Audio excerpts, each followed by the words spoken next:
SKN മത്സ്യത്തൊഴിലാളികളെ സംബന്ധിച്ച് ദുരിതകാലമാണ്. ഇത് കടൽ പ്രക്ഷുബ്ധമാണ്, മഴക്കാലമാണ്, മത്സ്യബന്ധനത്തിന് വിലക്കുണ്ട്.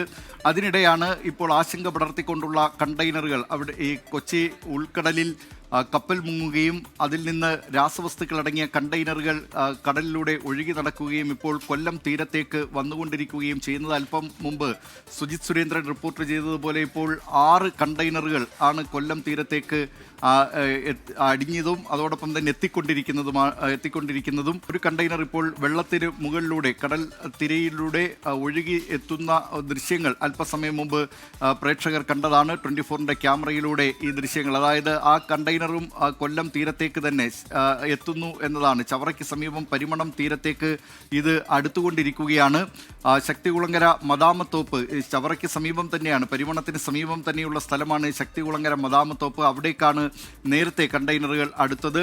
ഇതിനപ്പുറത്ത് ചവറയ്ക്കപ്പുറമുള്ള സ്ഥലത്ത് കരുനാഗപ്പള്ളിക്ക് സമീപം ചെറിയഴീക്കലിലാണ് മറ്റൊരു കണ്ടെയ്നർ ഇന്ന് പുലർച്ചയോടുകൂടി ഏതാണ്ട് 12 സമയത്തോടുകൂടി അവിടേക്ക് എത്തിയത്.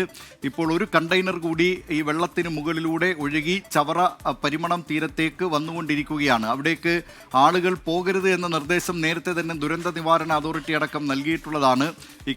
ഇതിൽ ഈ കണ്ടെയ്നറുകളിൽ മാരകമായ രാസവസ്തുക്കളുടെ സാന്നിധ്യമുണ്ടാകാം എന്ന നിഗമനത്തിലും അതോടൊപ്പം തന്നെ പല കണ്ടെയ്നറുകളിലും അത്തരം രാസവസ്തുക്കൾ ഉണ്ട് എന്ന കാര്യം സ്ഥിരീകരിച്ചിട്ടുണ്ട്. പക്ഷേ ഈ കണ്ടെയ്നറുകളിൽ അത് ശൂന്യമായ കണ്ടെയ്നറുകളാണോ അതോ ഈ രാസവസ്തുക്കൾ അടങ്ങിയ കണ്ടെയ്നറുകളാണോ എന്നത് പരിശോധനയ്ക്ക് ശേഷം മാത്രമേ സ്ഥിരീകരിക്കാൻ കഴിയൂ. കാൽസ്യം കാർബൈഡ് അടങ്ങിയ കണ്ടെയ്നറുകളാണ്.